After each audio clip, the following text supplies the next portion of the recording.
E se eu te dissesse que um lenhador humilde foi obrigado a se casar com uma indígena desconhecida para evitar um conflito entre dois mundos?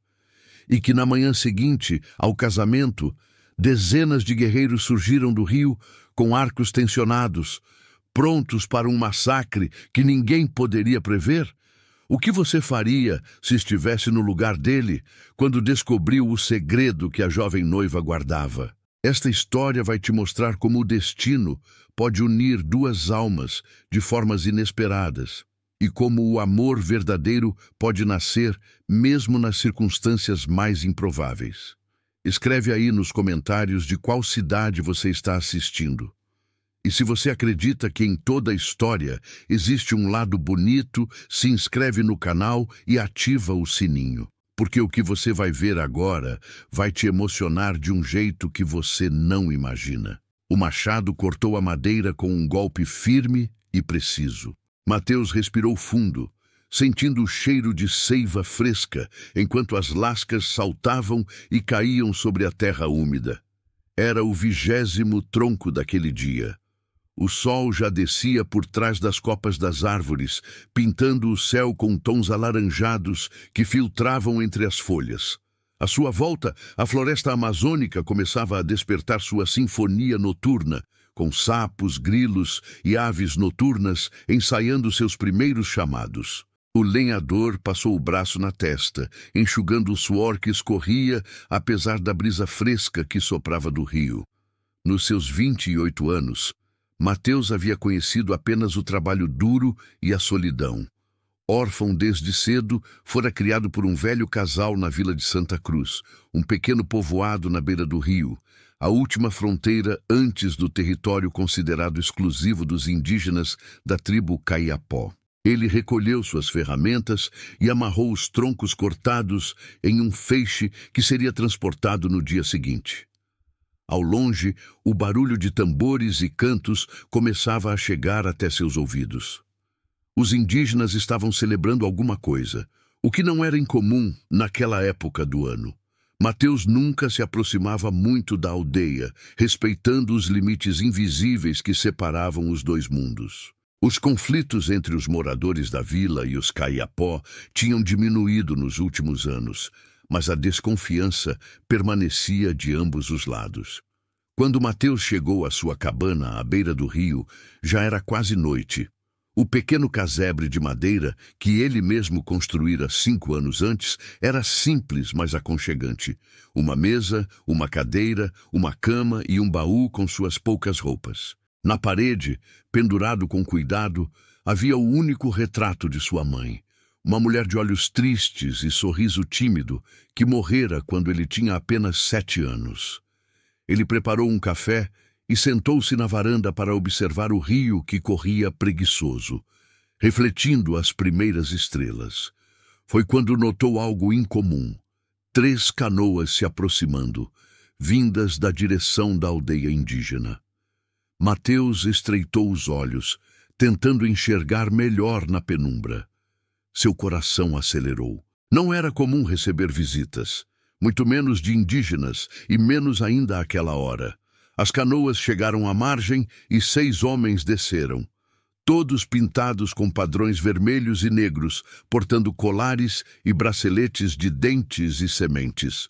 O mais velho deles, com um cocar imponente feito de penas de arara, caminhou à frente. Mateus reconheceu-o imediatamente como Kayapó, o chefe da aldeia, um homem respeitado e temido na região.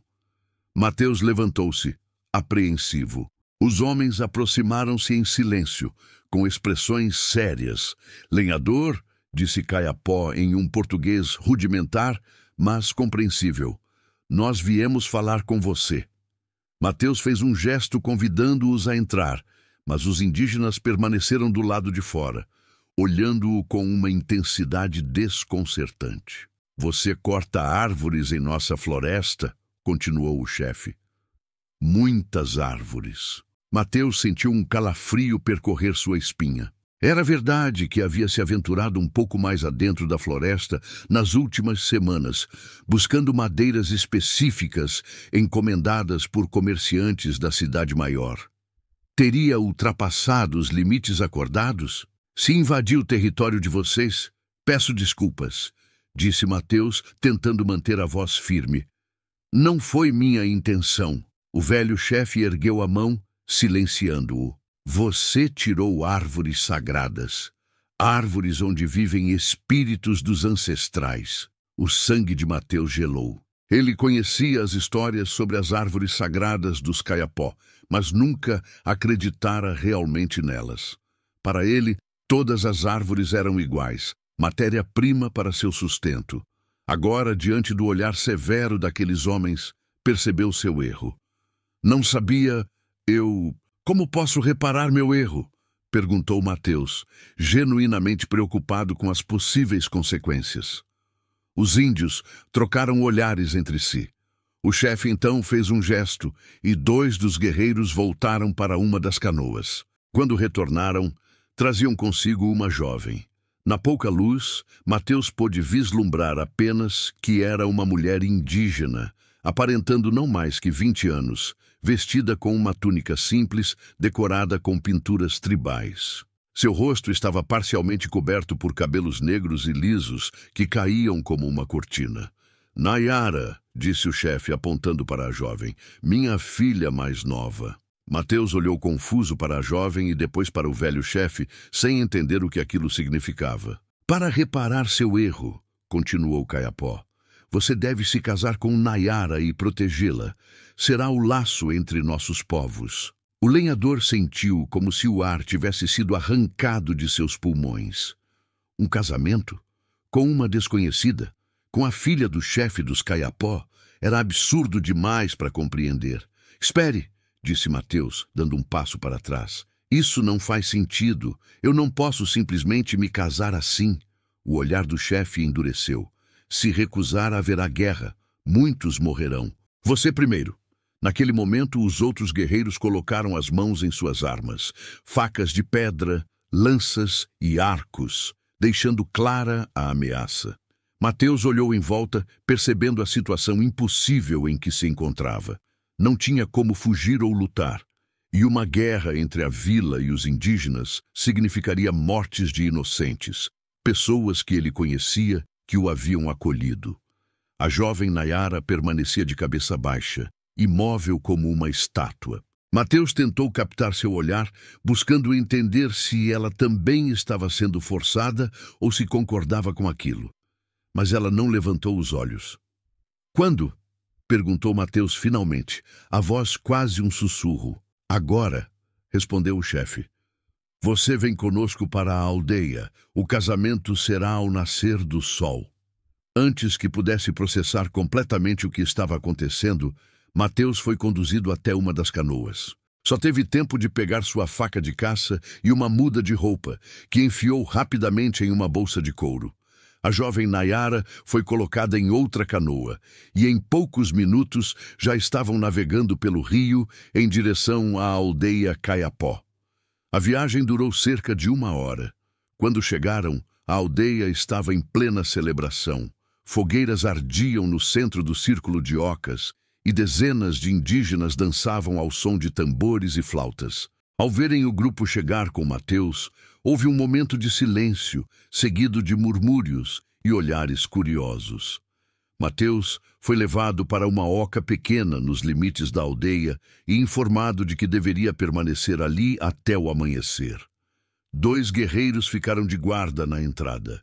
Ele sentou-se no chão de terra batida, tentando compreender como sua vida havia virado de cabeça para baixo em questão de horas. A noite foi longa e sem sono. Mateus pensou em fugir, mas sabia que seria inútil. Estava cercado por dezenas de guerreiros em território desconhecido. Pensou também na jovem Nayara. Como ela se sentia? Estaria tão apavorada quanto ele? Ou teria sido criada para aceitar esse tipo de arranjo sem questionar? Quando os primeiros raios de sol começaram a iluminar o horizonte, um ancião veio buscá-lo. O homem tinha o rosto marcado por pinturas elaboradas e carregava consigo ervas aromáticas que queimavam lentamente, produzindo uma fumaça perfumada. Mateus foi levado ao centro da aldeia, onde todos já estavam reunidos, formando um grande círculo. Caiapó estava no centro, adornado com seu cocar mais imponente e pinturas novas em seu corpo.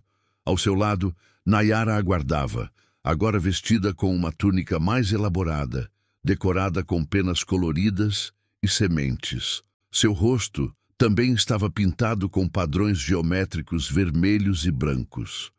Pela primeira vez, Mateus pôde observá-la claramente à luz do dia. Ela era bonita, com traços delicados e olhos escuros e profundos, que por um breve instante encontraram os seus antes de voltarem a fitar o chão. Havia algo em seu olhar.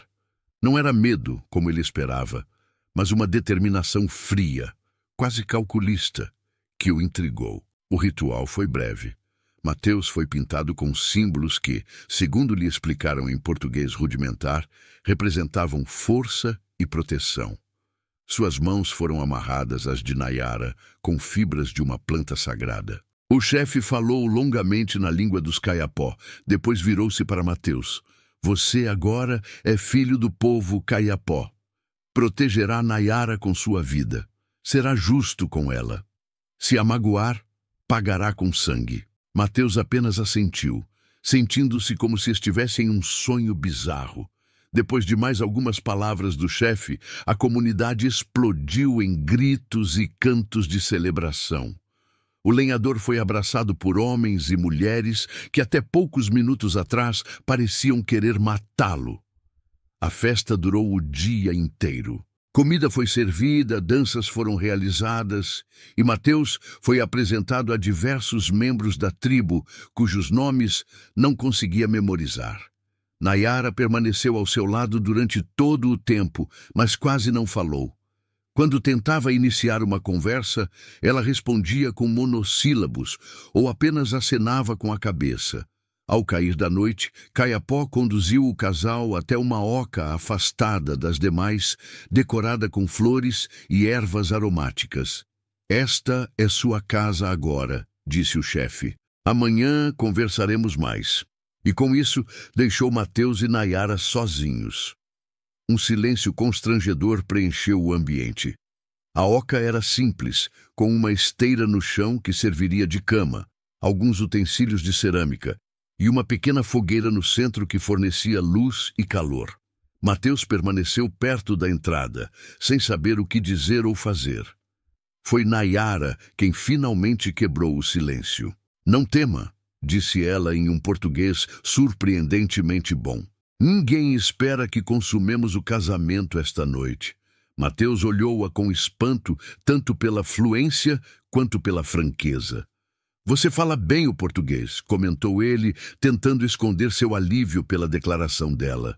Missionários viveram com nossa tribo por alguns anos, explicou ela, sentando-se perto da fogueira.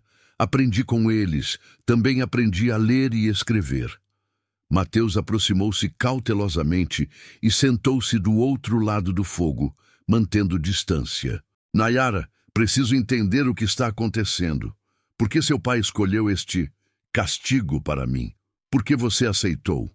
Ela olhou para ele com uma expressão enigmática, as chamas refletindo em seus olhos escuros. Não é um castigo, respondeu ela. É uma necessidade. Eu pedi a meu pai que fizesse isso. Mateus sentiu como se tivesse levado um soco no estômago. Você pediu? Por quê? Você nem me conhece. Conheço o suficiente, disse ela com calma. Observei você muitas vezes cortando árvores, vivendo sozinho. Sei que é um homem bom, apesar de ignorante sobre nossas tradições. Mateus ficou em silêncio, processando a informação de que havia sido observado sem saber. Mas por quê? Insistiu ele. O que você ganha com isso? Nayara ficou em silêncio por um longo momento, como se ponderasse quanto poderia revelar. Há razões que você saberá com o tempo, disse finalmente. Por enquanto, saiba apenas que este casamento salva minha vida, e possivelmente a sua também. Antes que pudesse questionar mais, ela levantou-se e dirigiu-se para um canto da oca. Descanse agora. Amanhã será um dia importante. Mateus teve uma noite inquieta, dormindo apenas em curtos intervalos. Cada vez que acordava, via Nayara sentada próxima à entrada da oca, alerta, como se montasse guarda. Aquilo apenas aumentou sua sensação de que havia muito mais naquela história do que podia imaginar. O amanhecer trouxe consigo uma surpresa inesperada. Mateus foi acordado por gritos e o som de pessoas correndo. Sentou-se rapidamente e viu Nayara já de pé, olhando para fora da oca com expressão tensa. "O que está acontecendo?" perguntou ele, levantando-se. "Eles chegaram", respondeu ela, a voz baixa. "Mais cedo do que esperávamos." "Quem chegou?" Nayara virou-se para ele, seus olhos agora revelando o medo que havia escondido até então. "Os guerreiros da tribo Urubu vieram por mim." Mateus mal teve tempo de processar aquela informação. Um grupo de guerreiros Kayapó entrou correndo na oca, liderados pelo chefe Kayapó. "Venham", ordenou ele, "vocês devem se esconder." "Não", disse Nayara, surpreendendo a todos. "Chegou o momento de enfrentar isso. Não podemos mais fugir." Kayapó olhou para a filha com uma mistura de orgulho e preocupação. "Tem certeza, minha filha? O plano era protegê-los até..." "O plano mudou", interrompeu ela com firmeza. "Mateus merece saber a verdade antes de arriscar sua vida por mim." O chefe hesitou, depois assentiu. "Seja rápida, eles já cruzaram o rio." Quando ficaram novamente sozinhos, Nayara aproximou-se de Mateus e pegou suas mãos. "Escute com atenção, pois temos pouco tempo", disse ela, sua voz agora urgente. "Há 3 luas eu fui prometida como esposa ao filho do chefe dos Urubu para selar uma aliança entre nossas tribos. Mas na noite anterior ao casamento, descobri que eles planejavam usar essa aliança para tomar nossas terras e escravizar nosso povo." Mateus ouvia atentamente, começando a entender a gravidade da situação.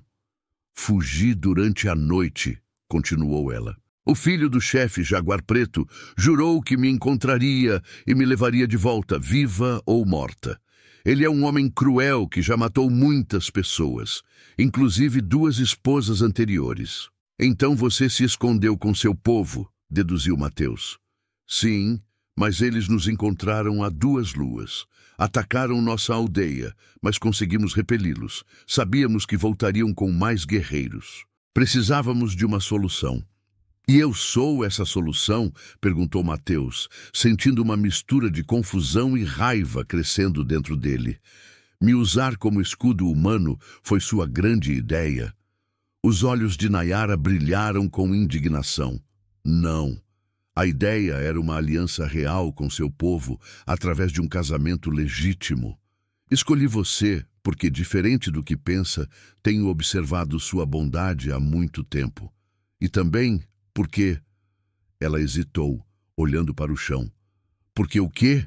insistiu ele. "Porque vi em sonhos que nossos destinos estavam entrelaçados", respondeu ela finalmente, encontrando seu olhar.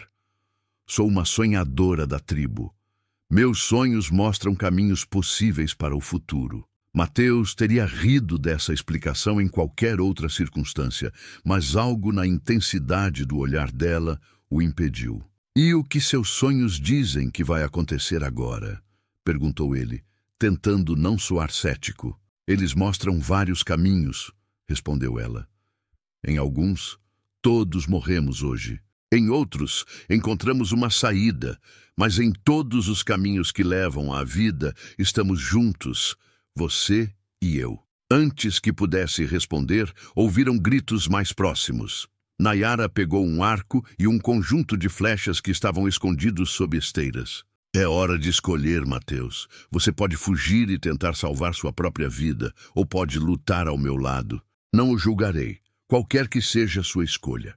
Mateus olhou para a jovem à sua frente, sua esposa por um arranjo forçado, uma estranha até o dia anterior, e sentiu algo despertar dentro de si. Uma determinação que não sabia possuir. "Não sou um guerreiro", disse ele pegando sua faca de caça, "mas também não sou um covarde. Se vamos morrer hoje, morreremos lutando." Um pequeno sorriso surgiu nos lábios de Nayara. Esse é o caminho que meus sonhos mostraram como o mais promissor, disse ela, entregando-lhe um arco. Você já caçou antes? Algumas vezes, respondeu ele, testando a tensão da corda. Então hoje caçaremos homens, disse ela, com uma frieza que o surpreendeu. Eles saíram da oca para encontrar a aldeia em plena preparação para a batalha. Mulheres e crianças corriam para se esconder na floresta, enquanto guerreiros tomavam posições estratégicas. O chefe Caiapó estava no centro, distribuindo ordens. Eles são muitos, informou ele quando Mateus e Nayara se aproximaram. Pelo menos 40 guerreiros, todos armados com arcos e lanças envenenadas.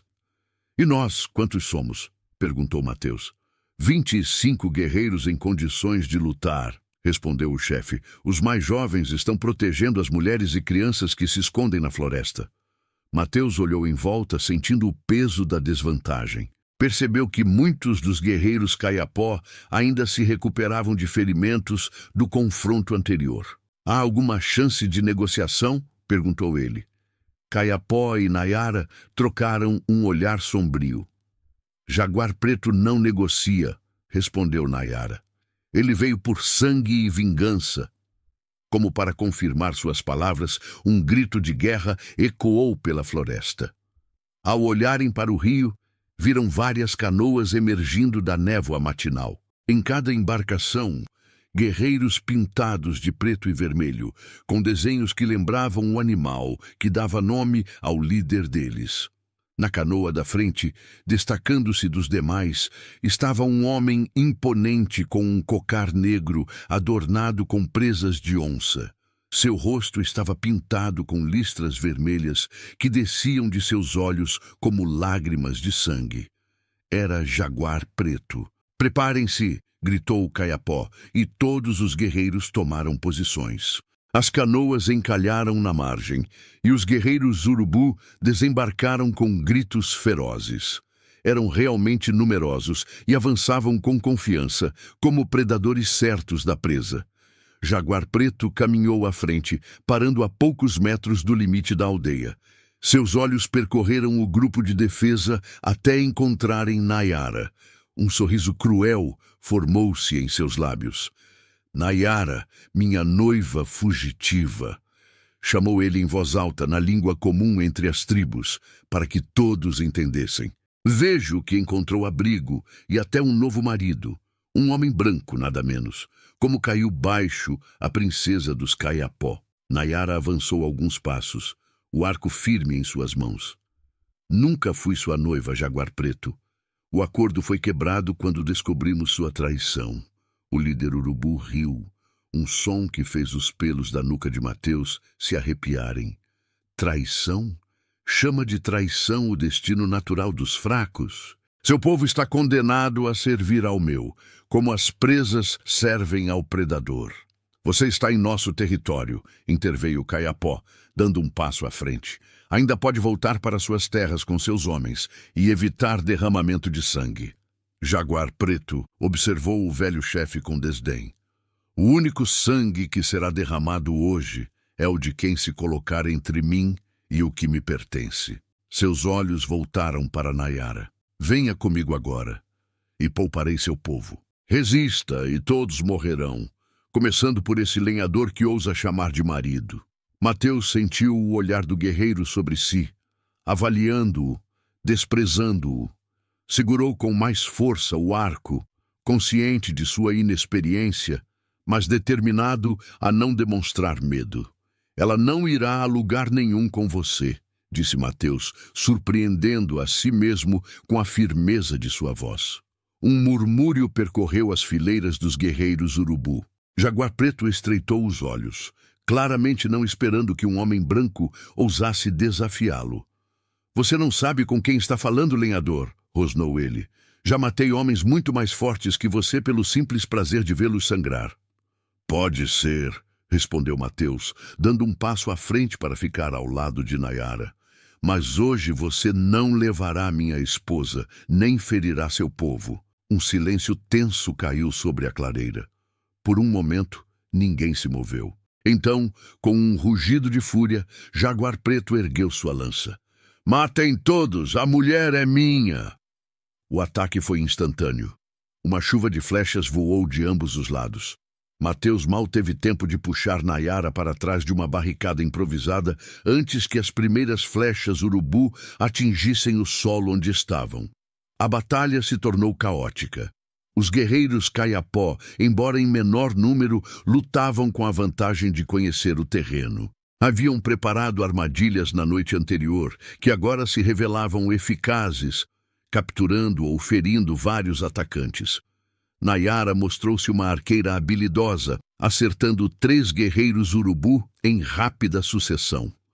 Mateus, apesar de sua inexperiência em combate, usou sua força de lenhador para repelir um atacante que se aproximou demais, golpeando-o com o cabo de seu machado. Mas a vantagem numérica dos urubu começava a se impor. 2 guerreiros Kayapó já haviam caído e outros lutavam feridos. Kayapó liderava bravamente a defesa, mas era claro que não poderiam resistir por muito tempo. Foi quando Mateus notou uma mudança no padrão do ataque. Os urubu pareciam estar se concentrando em uma área específica da defesa, abrindo caminho na direção em que ele e Nayara se encontravam. Eles estão tentando nos cercar, gritou para Nayara, apontando para o movimento dos guerreiros. Ela percebeu imediatamente a estratégia. Jaguar Preto quer me isolar do resto. Precisamos mudar de posição. Mas era tarde demais. Com um avanço coordenado, um grupo de guerreiros urubu rompeu a linha de defesa, criando um corredor direto até eles. E no centro desse corredor avançava Jaguar Preto, com uma expressão de triunfo selvagem em seu rosto pintado. Agora você é minha! Rugiu ele, arremessando uma rede na direção de Nayara. Mateus jogou-se na frente dela, sendo atingido pela rede que o envolveu, derrubando-o ao chão. Sentiu as cordas apertarem-se ao seu redor, impossibilitando seus movimentos. Nayara gritou e disparou uma flecha que atingiu o ombro de Jaguar Preto, mas o guerreiro mal pareceu sentir a ferida. 2 urubu agarraram Mateus, ainda preso na rede, enquanto Jaguar Preto avançava para Nayara. Ela lutou ferozmente, mas logo foi subjugada e imobilizada. Leve-a para a canoa, ordenou Jaguar Preto a seus homens. O homem branco vem conosco também. Quero que ele veja o que faço com quem rouba o que me pertence. Mateus foi arrastado na direção do rio, vendo impotente como Nayara era carregada à sua frente, lutando inutilmente contra seus captores. Ao redor, a batalha continuava. Mas agora, os urubu começavam a recuar organizadamente para as canoas, tendo alcançado seu objetivo principal. Quando chegaram à margem do rio, Mateus foi jogado rudemente no fundo de uma canoa. Nayara foi colocada em outra, sob a vigilância direta de Jaguar Preto. O líder urubu deu ordens rápidas e as canoas começaram a se afastar da margem. Mateus tentou soltar-se da rede, mas ela estava firmemente amarrada. Olhou para trás e viu a aldeia Kayapó, com seus defensores exaustos e feridos, incapazes de persegui-los. Kayapó estava na margem, seu rosto uma máscara de desespero ao ver sua filha sendo levada. As canoas deslizaram rio abaixo, deixando para trás a aldeia em chamas. Mateus conseguiu virar-se o suficiente para ver Nayara na outra embarcação. Seus olhares se encontraram brevemente, e naquele instante ele viu algo nos olhos dela que não era derrota, mas determinação. Após cerca de 1 hora de viagem, as canoas atracaram em uma praia de areia clara. Era um acampamento temporário urubu, com algumas tendas já montadas e uma fogueira central. Os guerreiros desembarcaram, arrastando seus prisioneiros para o centro do acampamento. Mateus foi jogado no chão, ainda preso pela rede, enquanto Nayara foi levada para uma tenda maior, presumivelmente a de Jaguar Preto. O líder urubu deu algumas ordens aos seus homens antes de segui-la para dentro. Um dos guerreiros aproximou-se de Mateus com uma expressão cruel. Chefe disse que você assiste cerimônia depois, disse em português quebrado. Depois morre devagar. Mateus sentiu seu sangue gelar. Cerimônia? Só podia significar que Jaguar Preto pretendia forçar Nayara a se casar com ele, ali mesmo, antes de executar Mateus como exemplo. As horas seguintes foram um tormento. Mateus permaneceu deitado no chão, observando os preparativos dos urubu para o que parecia ser realmente uma cerimônia. Guerreiros pintavam-se com novos padrões, outros preparavam comida, enquanto alguns montavam uma espécie de altar com crânios de animais e penas negras. O sol já começava a descer quando Jaguar Preto finalmente emergiu da tenda. Estava completamente repintado, seu corpo agora coberto com símbolos que Mateus não reconhecia. Ele caminhou até o centro do acampamento e fez um anúncio na língua dos urubu que foi recebido com gritos de aprovação de seus guerreiros. Depois, virou-se para Mateus, aproximando-se com passos lentos e deliberados. Lenhador, disse ele, agachando-se para ficar no mesmo nível do prisioneiro. Sua esposa de um dia agora será minha. Depois de consumar nossa união, trarei suas entranhas para que ela veja antes de morrer. Mateus engoliu o medo e olhou diretamente nos olhos do guerreiro. Você não a conhece como eu, respondeu com uma calma que não sentia. Ela preferiria morrer a se entregar a você. Uma sombra de dúvida passou pelo rosto de Jaguar Preto, logo substituída por raiva. Veremos, rosnou ele, levantando-se. Com um gesto, ordenou a 2 guerreiros. Tragam-no para assistir. Quero que veja tudo. Mateus foi arrastado até o altar improvisado e forçado a ajoelhar-se de frente para a tenda principal. A rede foi parcialmente cortada, permitindo que se sentasse, mas seus braços permaneceram amarrados às costas. Os tambores começaram a soar, marcando o início da cerimônia. Guerreiros urubu formaram um círculo ao redor do altar, cantando em uma cadência monótona e ameaçadora. Então Nayara foi trazida para fora da tenda. Mateus teve que conter um suspiro. Ela estava diferente. Seu corpo havia sido pintado com os padrões urubu, preto e vermelho em linhas sinuosas que lembravam sangue escorrendo. Seus cabelos estavam adornados com penas negras, mas o mais impressionante era sua expressão. Não havia medo nem resistência. Seu rosto estava sereno, quase em transe. Ela caminhou lentamente até o altar, seus olhos passando brevemente por Mateus, sem qualquer sinal de reconhecimento. Quando chegou diante de Jaguar Preto, ajoelhou-se em um gesto de submissão. O coração de Mateus afundou. Teria ela se rendido? Aceitado seu destino para salvar a própria vida? Jaguar Preto sorriu triunfante, erguendo os braços para seu povo em celebração. Depois, tomou uma pequena cabaça decorada e ofereceu-a a Nayara. Era parte do ritual, entendeu Mateus. A noiva deveria beber primeiro como sinal de aceitação. Nayara tomou a cabaça com mãos firmes e levou-a aos lábios. Bebeu um longo gole, depois ofereceu-a de volta ao líder urubu. Ele aceitou-a com um sorriso vitorioso e bebeu também, esvaziando o conteúdo. O ritual prosseguiu. Jaguar Preto recitou palavras na língua dos urubu que foram repetidas pelos guerreiros ao redor. Depois, pegou um punhal decorado e fez um pequeno corte em seu próprio braço, deixando que algumas gotas de sangue caíssem sobre a cabeça de Nayara. Foi então que Mateus notou algo estranho. Jaguar Preto parecia suar profusamente e sua respiração tornava-se irregular. Ele parou no meio de uma frase, olhando confuso para Nayara, que permanecia imóvel diante dele. O que você fez?" balbuciou ele, sua voz subitamente fraca. Nayara levantou o rosto e agora seu olhar era gélido. "Veneno de sapo-flecha", respondeu ela calmamente, "misturado ao urucum de minhas pinturas e transferido para a cabaça quando bebi. Eu sou imune. Cresci tomando pequenas doses desde criança. Você não." O horror estampou-se no rosto de Jaguar Preto. Ele cambaleou para trás, levando a mão à garganta que já começava a fechar. Seus guerreiros, percebendo que algo estava errado, aproximaram-se em confusão. "Ajudem!" tentou gritar o líder, mas sua voz já não passava de um grasnido. Seus joelhos cederam e ele caiu pesadamente no chão. Foi quando o caos irrompeu. De repente, gritos vieram da floresta ao redor do acampamento. Dezenas de guerreiros Kayapó surgiram de entre as árvores, liderados por Kayapó. Mas não estavam sozinhos. Com eles vieram homens brancos armados com espingardas e facões.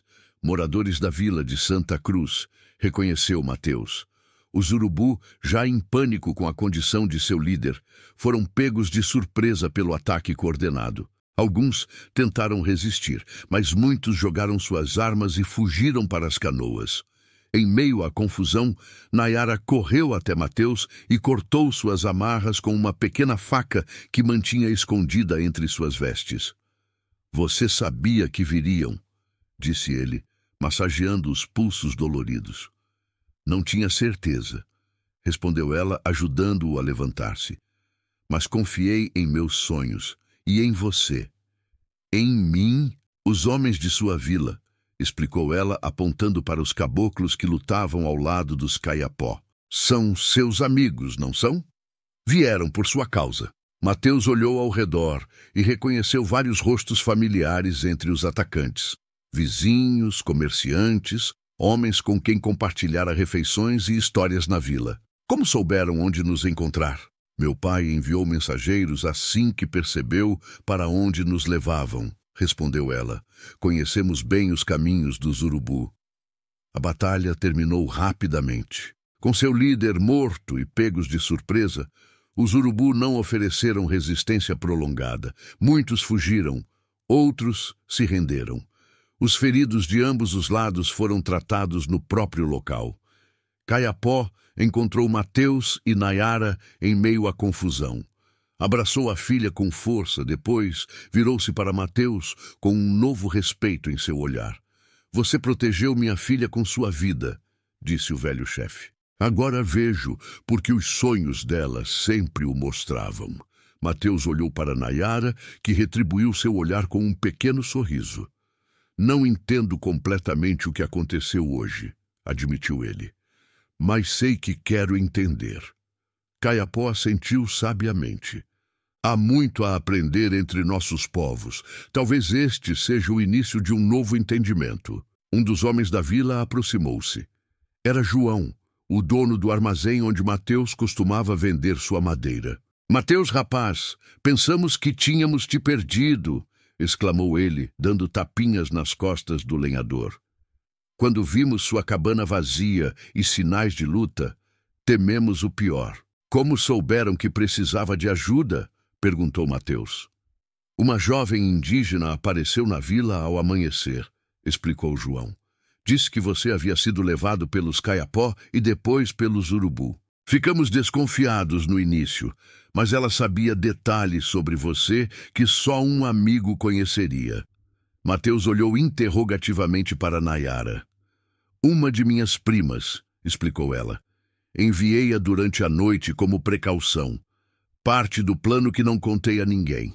"Você tinha tudo planejado", admirou-se Mateus, "desde o início." "Não tudo", respondeu ela, seu olhar suavizando-se. "Meus sonhos mostram possibilidades, não certezas.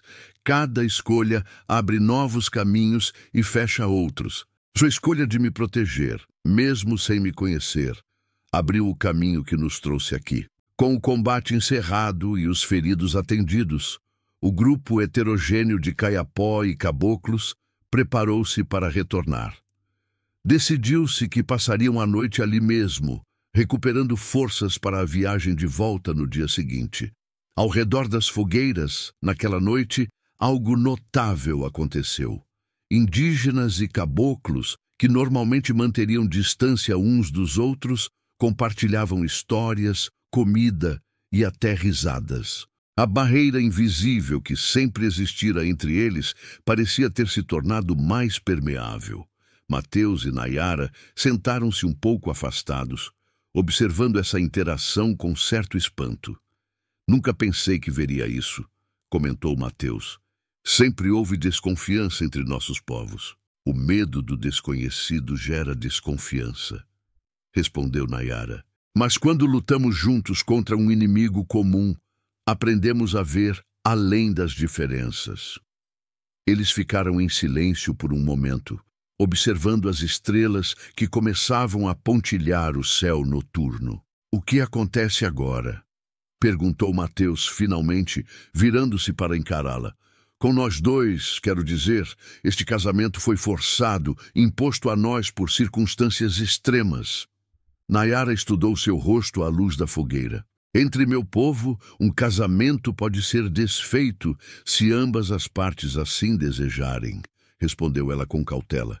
Você estaria livre para voltar à sua vida anterior. Mateus considerou essa possibilidade. Voltar à sua cabana solitária, aos dias monótonos cortando madeira, às noites vazias observando o rio. E você? O que deseja? Um leve rubor coloriu as faces dela. Meus sonhos sempre me mostraram um futuro ao seu lado, confessou ela. Mas os sonhos não são ordens, são apenas possibilidades. A escolha deve ser sua também. Mateus tomou sua mão delicadamente. Quando fui levado à força para sua aldeia, achei que minha vida estava arruinada, disse ele honestamente. Mas agora percebo que talvez estivesse apenas começando. Você é a mulher mais corajosa e extraordinária que já conheci, Nayara. Se me aceitar, gostaria de conhecê-la verdadeiramente. Não como resultado de um acordo forçado, mas como um homem que escolhe estar ao lado de uma mulher que admira. Os olhos dela brilharam com emoção contida. Isso significa que deseja manter nosso casamento? Significa que gostaria de começar novamente, respondeu ele, como iguais, por escolha. O sorriso dela foi como o nascer do sol depois de uma longa noite. Em meus sonhos mais felizes, era exatamente isso que você dizia. Na manhã seguinte, o grupo iniciou a viagem de volta. Os Kayapó e os caboclos separaram-se no ponto onde o território indígena encontrava-se com as terras próximas à vila. Mas desta vez, a separação não foi marcada por desconfiança. Promessas de visitas e trocas foram feitas, pontes invisíveis construídas. Mateus surpreendeu a todos, anunciando que viveria parte do tempo na aldeia Kayapó e parte em sua cabana, que ficaria como um posto avançado para facilitar o comércio justo entre os dois povos. Com a morte de Jaguar Preto, os Urubu haviam perdido sua força agressiva, e mensageiros já relatavam que a nova liderança buscava paz. Nas semanas que se seguiram, Mateus e Nayara realmente recomeçaram seu relacionamento, desta vez construído sobre escolhas livres e respeito mútuo. Ele aprendeu sobre a cultura e as tradições dos Kayapó, enquanto ela absorvia conhecimentos do mundo dos brancos. Juntos, criaram uma ponte viva entre duas realidades que sempre pareceram irreconciliáveis.